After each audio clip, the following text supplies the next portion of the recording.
Morning everybody, Tobin here, 5M Family Homestead channel.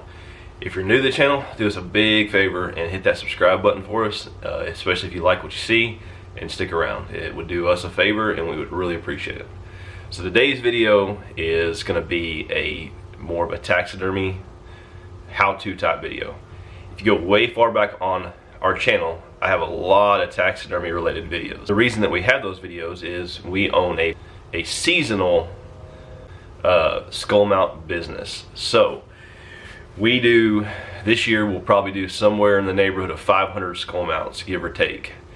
And during the season it's full-time. Once the season's over, it pretty much goes away till the next season, deer season. I have a full-time job. I probably work another 30 to 40 hours a week on top of my full-time job during this time of year. My wife Shanna quit her job, her part-time job a few years ago, and does this all the time now during the season.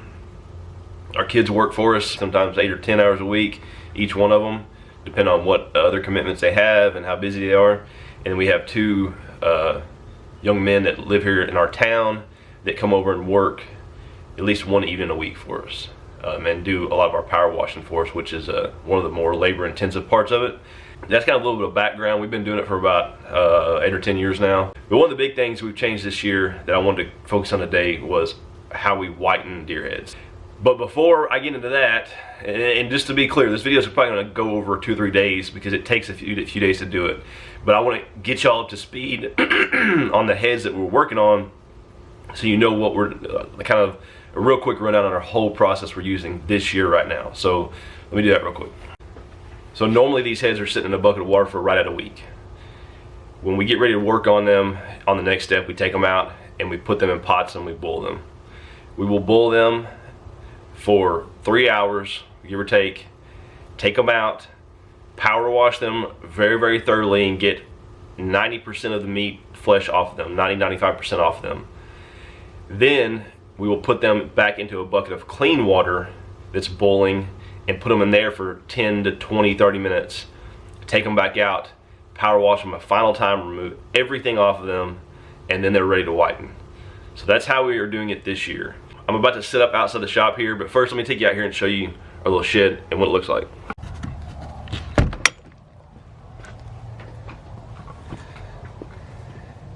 So this is what we have this week.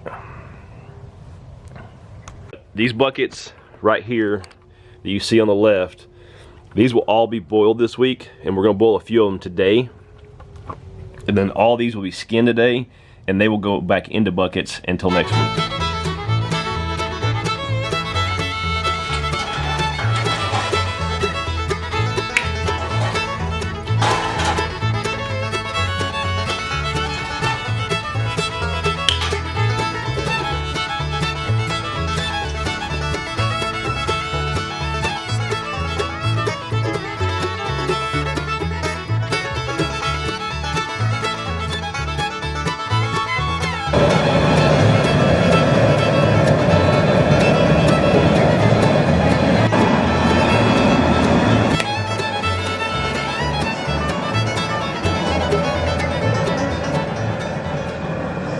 Alright y'all, got all these heads skinned.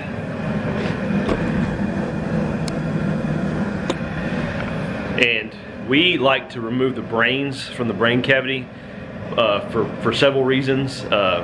When we put them in water, I think it helps reduce the smell.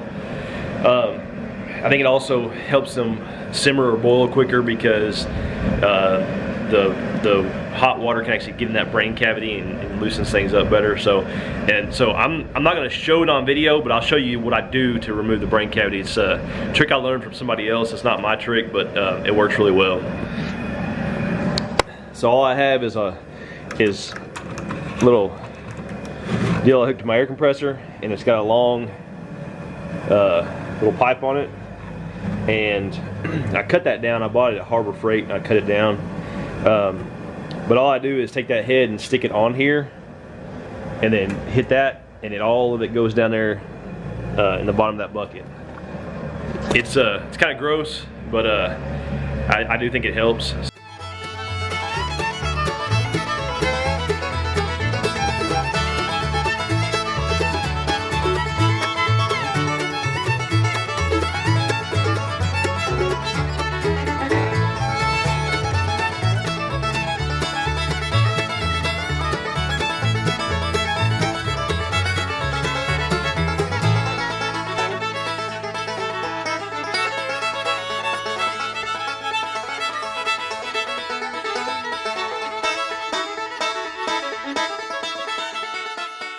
These two pots here were what had the heads boiling in them originally. And you can tell that water's pretty nasty. What I do is I power wash the head and get 90–95% of the meat off of it. I remove the earbuds, I drill them out, I remove the nasal cavity. There's a lot of controversy on that. That's how I do it. And so power wash, boil them, power wash, get 90–95% off, pull the noses, the earbuds, and then I put them back in this pot right here in a pot full of clean water with soap again. You can tell that water's a lot cleaner. All that does is just help degrease them more, and then I'll pull them back out of there, hit them with the power washer again, get 100% off, and then go to the whitening process. So these are all been done the first round. About to come back with the second round and hit them, and then we'll show you how to whiten them. Okay, it is early. It's not really early, but I try to get out here as early as possible to do this process, because this process, the whitening, really requires as much sun as possible. So the earlier you get them out in the sun, the longer they have to whiten and the peroxide to take effect. So I want to walk you through the process of how we have, the best way we found to whiten the heads. I think Tobin talked about it, but if not, last year we would wrap the horns, antlers, wrap them with saran wrap, and then we'd put them in the liquid peroxide. I guess as a little bit of a blessing, we couldn't find the peroxide this year, so we had to find an alternative, and actually this alternative is better for us. We're spending less time wrapping the horns. A batch of, like a couple weeks ago we had a batch that was like 65. That probably would have taken probably 5 to 6 hours to wrap all the horns. And then we're touching up the horns. So it's less time doing that. So the process is really much easier. So I'll go over everything with you. I'm gonna show you how I do it. And then if you have any questions, just link them or ask them down there. Okay, so first to start off, this is what we buy. Quick White whitening powder. We found this at Sally's. It's $19 at our Sally's for a 1 pound bag. How far will a 1 pound bag go? It just depends. Like an elk, it takes a lot of the paste to go on their face, so you may go through a lot. So I don't really have the answer for that. You're just gonna have to trial and error to figure out about how many heads you get per bag. Then I mix it with this. This is the 40 volume cream. You also get this at Sally's. And then I went to Walmart and I bought this little, it's a coffee scoop. I paid like $1 something for it, because what I was finding in the beginning of the process was I was wasting a lot trying to decide if I had enough powder to the cream. Okay, so I mix it. It's a 1-to-2 ratio. 1 powder to 2 scoops of cream. So usually when I first start, I will do 3 scoops of powder and 6 scoops of the cream. This is a 1-inch brush, and this is a 2.5-inch brush. I throw them away throughout the process, because what will happen is the cream turns this part rusted. So you've got to pay attention throughout the process. Make sure that doesn't happen. If it does, throw it away. A little PSA, I really suggest you wear gloves, because it will burn your skin. I don't know if I can see it anymore, but I did burn a little part of my skin. But you can see I'm wearing an old sweatshirt, because you'll get it everywhere. Or maybe I'm just messy, I don't know. So I usually will do 2 at a time, that way I don't have to stop in the process. So 1, 2, 3. I have a plastic spoon I use to mix it up. So 3 parts powder, 6 parts cream. So then you just take it and you stir it up. Before I got that measuring cup, I was trying to make it get the powder to cream ratio to kind of look like glue, and I don't know, I just could never really get it. I was wasting a lot, so that scoop helps a lot. Alright, So that's mixed. That's kind of the consistency you're wanting. You can see it's kind of like glue, I guess. Let's get started.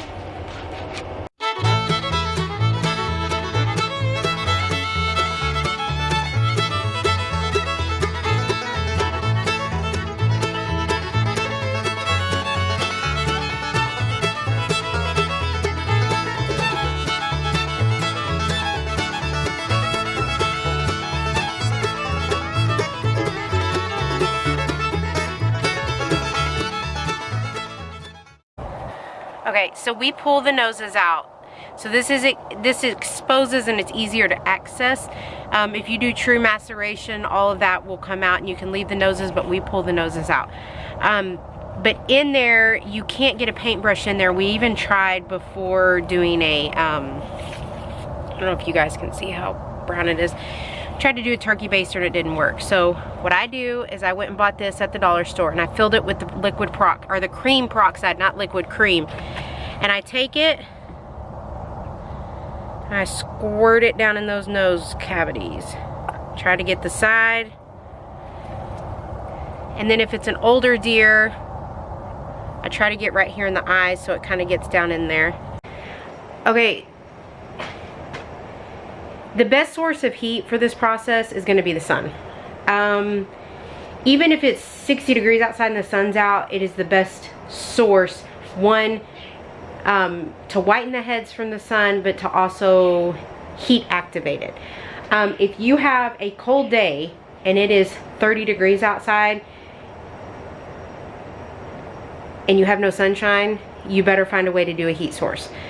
Because the peroxide is not going to activate as well. It probably will. It will probably take a couple days, but with us and our process or in our turnaround time, we have to be quick, so we have to do something. We have to think outside the box. So a lot of times we will find an alternative heat source, and that often means putting them in our shop, closing our doors, and finding a, we have an electric heater, and we put it on, and trying to get it as warm as possible in here. Today, as you can see, it's kind of foggy outside. It's supposed to, by noon, it's supposed to clear out the sky. So I'm putting them outside with the hope that we have sun here in a little bit. I wanted to show y'all one step that you may not be aware of how you should do it.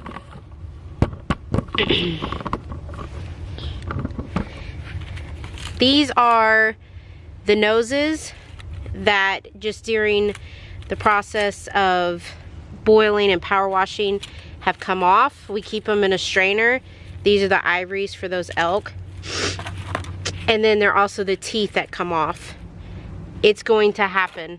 You cannot avoid it. So we just keep it in a strainer. At the end of the time when we get done power washing, we count all the teeth that are missing, noses, and make sure we have all of them. So at this point, this is what I do. I have them in a strainer. This is just the regular, the peroxide that I showed y'all that I squirt in the nose. And I just kind of give it a good whirl over it. And then I have some of the cream powder mixture. And I just kind of just give it a good, make sure I paint each one of them as best I can. I do the teeth also. They don't usually whiten that much. The teeth don't. So don't be concerned that it's going to look different when you put them back on the head. Because they don't usually. They usually. And if you saw earlier when I was doing the heads, I did hit the teeth a little bit whenever I was doing the peroxide. I just don't focus on them.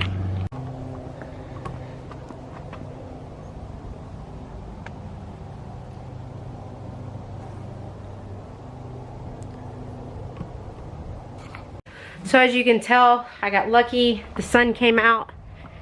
So these heads will stay, they'll stay outside all day until we bring them in tonight. And then I usually let them sit until half a day the next day, and then I rinse them off with the power washer. And I'll show you guys how I do that tomorrow. But for now, I'm done.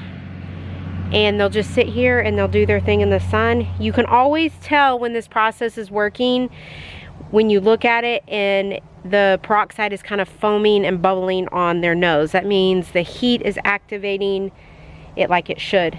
Speaking of heat, we had a couple people suggest boiling the heads or simmering the heads in just clear water before you put the peroxide on.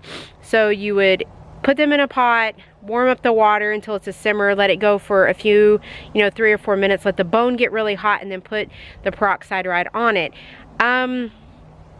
I didn't like that process. I really didn't see any difference between doing that than just putting it on directly to the dry bone and putting it out in the sun. It was one less step that we had to worry about, and again, I didn't see a difference. So if you wanted to try it, you're more than welcome to, but for us, it did not work. So I guess I'll see you guys tomorrow when I start power washing. Okay, so the heads sat with the peroxide with them overnight. It is 10 o'clock the next morning, so it's about 24 hours that they were on the peroxide. Peroxide was on the bone, and I'm about to clean them off. I do them in groups of 5. It just makes it easier. I use our power washer. My main objective is to make sure to get all the peroxide off of the bone, because if you don't, it will leave like this powdery stuff when it dries. And once they dry, you just get a paintbrush and you knock it off. But your goal is to get as much of the peroxide off as possible, so that way you don't have to do that later. And then to clean the horns, because when we do boil them, the horns tend to get a little bit of just junk and gunk on them. So I clean the horns, make sure you get rolled down into the nasal cavities real well with the power washer.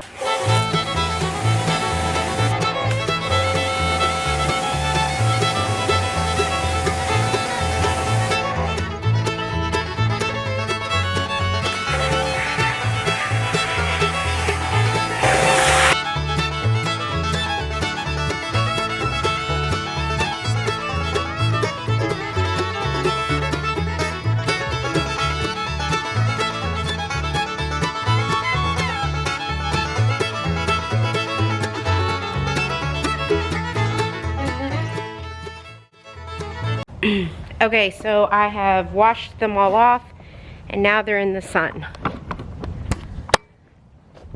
This part I feel is just as crucial as far as sunshine and heat as it is when we have the peroxide on them. This is the part where they're going to dry out, they're going to continue to whiten, they're going to pop more. So they'll sit out here most of the day today. And then this evening I'll take them in, I'll fix noses, I'll fix teeth, touch up antlers. I don't see many that need it. Just in the process sometimes their antlers get a little, in the process, not from the whitening, but from just boiling and moving them around. Sometimes the antlers get dinged up a little bit and we just touch them up slightly. I've only seen about 2 or 3 that need that though. But so they'll sit out here most of the day. Fortunately, the elk, I'm trying to get out of my shadow. Once I got them rinsed off, they were yellow still. So I don't like doing elk. Elk is my least favorite in this process. There's a lot of surface area to cover, and it's very easy to miss it because there's so many crevices and deep pockets in an elk. So once I got them rinsed off, I found a lot of spots that I missed yesterday, so I had to put peroxide back on them. They'll sit out here. I'll leave them out here probably for a couple more hours and let them just do its thing, and then I'll rinse them off again and let them dry. If you have the ability to wash them off, rinse them first thing in the morning and keep them out in the sun all day, that is ideal, because the heat and the sun will, it does the same thing to it as it does to your skin when you're out in the sun.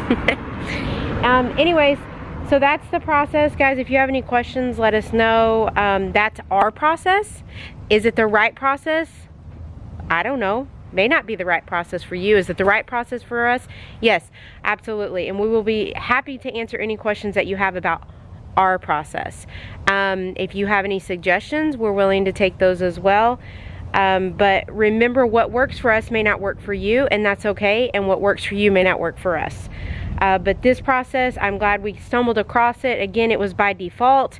We couldn't find liquid peroxide this year, and so we had to come up kind of trial and error and figure out the paste, the cream, the whitener, and I think this process is going to go a lot faster. Anyway, so let us know what you think. Make sure you subscribe, hit the like button, ring the notification bell, and hope you guys stick around, and we'll see y'all again. Bye.